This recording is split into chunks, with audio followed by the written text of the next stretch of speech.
Hello बच्चों, let's see this question. The question says crop improvement is possible through. तो question हमसे पूछ रहा है कि यहाँ पर जो चार तरीके हैं that is A B C या फिर डी, इनमें से किसकी मदद से हम क्रॉप इम्प्रूवमेंट कर सकते हैं।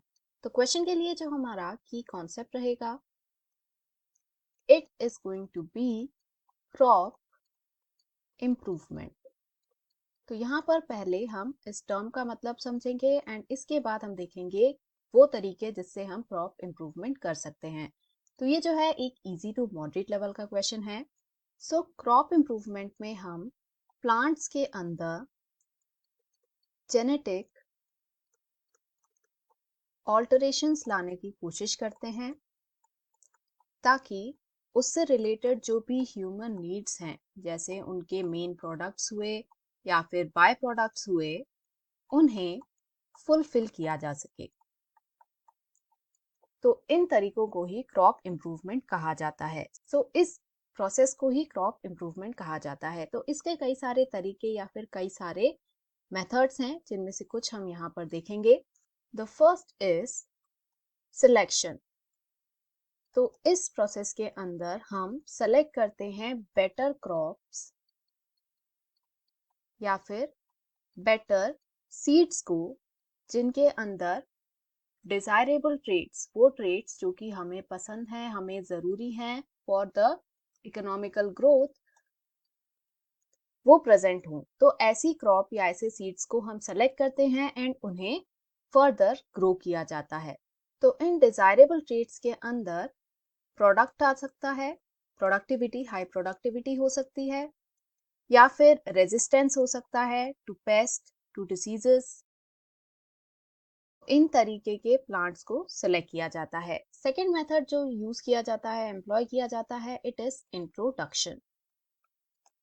तो इस मेथड या इस टेक्निक के अंदर जो भी प्लांट था उसे एक न्यू एनवायरनमेंट में शिफ्ट कर दिया जाता है, एक नई जगह पर उगाया जाता है। तो इसकी वजह से क्या होगा, जो भी ग्रोथ कंडीशंस थी उस प्लांट के लिए, वहां की मिट्टी हुई, पानी हुआ, न्यूट्रिएंट्स हुए, ये चेंज हो जाते हैं एंड कई बार ये चेंज प्लांट की ग्रोथ को बढ़ाने में, उसमें इजाफा करने में हेल्प करता है। इसके अलावा जो थर्ड मेथड है, इट इज कॉल्ड हाइब्रिडाइजेशन।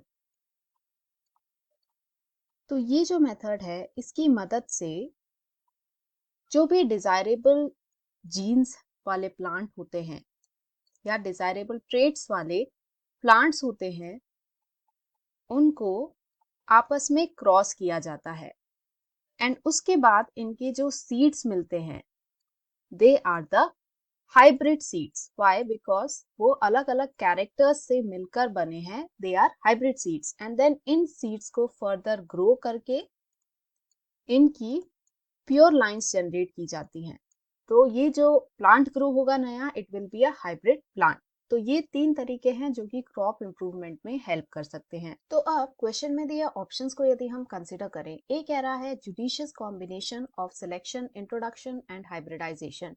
तो ये बिल्कुल करेक्ट है, बिकॉज अगर यहाँ पर हमने ये जो तीनों मेथड डिस्कस करे हैं, इन तीनों को यदि हम प्रॉपरली कंबाइन कर लें, जैसे एक बेस्ट क्रॉप को सिलेक्ट करें, उसे इंट्रोड्यूस कराएं टू अ न्यू एनवायरनमेंट जहां पर वो और अच्छे से ग्रो हो, एंड इसे हाइब्रिडाइज करके एक प्योर प्लांट जनरेट कर लें, तो काफी हद तक हम क्रॉप को इम्प्रूव कर सकते हैं। सो ए इज करेक्ट। इसके अलावा जो बाकी तीन ऑप्शन दिए हुए हैं हमें, that is selection, scientific improvement of cultivated plants, introduction, ये तीनों भी करेक्ट ऑप्शंस हैं, बट किसी एक को हम करेक्ट नहीं कह सकते। रैदर इन तीनों को कंबाइन करके यदि हम एक नया तरीका निकालें, तो that would be the most appropriate option here. यानी जो मोस्ट करेक्ट आंसर है यहाँ पर, it is option A, that is judicious combination of selection, introduction and hybridisation.